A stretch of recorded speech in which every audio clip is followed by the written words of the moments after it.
والصلاة والسلام على سيد المرسلين وعلى آله وصحبه أجمعين. سبحانك لا علم لنا إلا ما علمتنا إنك أنت العليم الحكيم.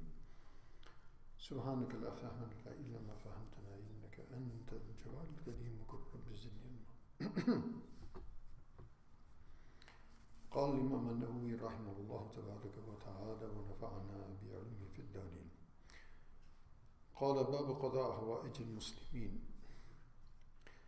قال الله تعالى بعد أعوذ بالله من الشيطان الرجيم وافعلوا الخير لعلكم تفلحون. Surah Al-Hajj. So this is a new chapter which is directly related with the previous several chapters, and that is the Bab Qada Hawaij al-Muslimin, the chapter of fulfilling the various needs of the Muslims. So in this regard, this is a general ayat which also includes this concept. وَفَعَلُوا الْخَيْرَ لَعَلَّكُمْ تُفْلِحُونَ. Allah subhanahu wa ta'ala says, and do khair, perform righteous actions, do goodness. And khair is, the opposite of shar. So one of the faces or dimensions of khair, and usually it's used in the prophetic traditions as well, that which is good, which is going to affect others. And khairun nas ma yanfa'un nas, the best of people or beneficial to people. So khair indicating or inferring that, doing goodness that affects and impacts others. As far as hadith عن عبد الله بن عمر رضي الله عنهما أن رسول الله صلى الله عليه وسلم قال المسلم أخو المسلم لا يظلمه ولا يسلمه من كان في حاجة أخيه كان الله في حاجته ومن فرج عن مسلم كربة فرج الله عنه بها كربة من كرب يوم القيامة ومن ستر مسلما ستره الله يوم القيامة متفق عليه.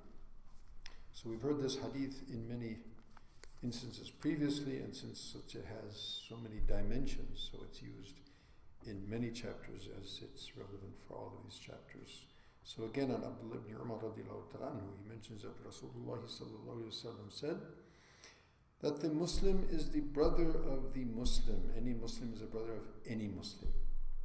So therefore, he doesn't wrong him, he doesn't oppress him, he doesn't do injustice to him, and also he doesn't hand him over to others who would do injustice to him, or doesn't facilitate others or hand him over to others who would also be unjust or oppress him.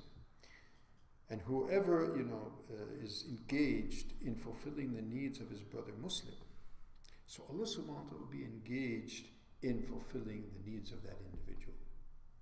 Therefore, if we find that we are in need, so the best way to get that need fulfilled with our yaqeen and tawakkul, with our certainty and dependence on Allah, is engage ourselves in fulfilling the needs of others. Allah subhanahu wa ta'ala will definitely, fulfill our needs as a result of that.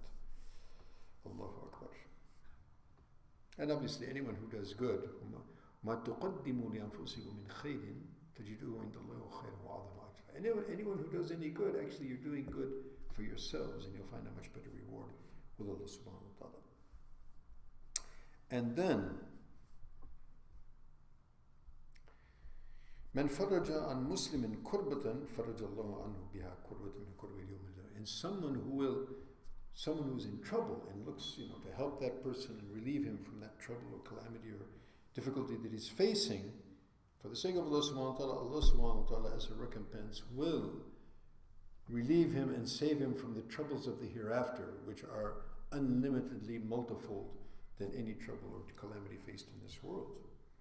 وَمَنْ سَتَرَ مُسْلِمًا سَتَرَهُ اللَّهُ يَوْمَ الْقِيَامَةِ. And who will cover over and conceal the faults, the shortcomings and mistakes or sins of his Muslim brother, unless it's in such a way that it impacts society and it's sharan, it has to be revealed. Otherwise, as we mentioned in detail previously, covering over the Muslims' faults and not exposing them, that is, the hallmark of the Muslims' connection and relationship with every other Muslim.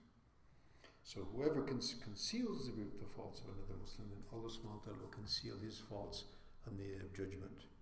And juxtaposed to that, another hadith, who reveals the faults of his brother Muslim, and Allah will reveal his faults on the day of Qiyamah. So may Allah subhanahu wa ta'ala make us among those who understand the obligations and rights and the honor of Muslims, and give us tawfiq to make efforts to fulfill their various needs and necessities, and may He fulfill our needs and necessities on the day of Qiyamah. Ameen thumma ameen wa akhir da'wana alhamdulillahi rabbil alamin. Assalamu alaikum wa rahmatullahi wa barakatuh.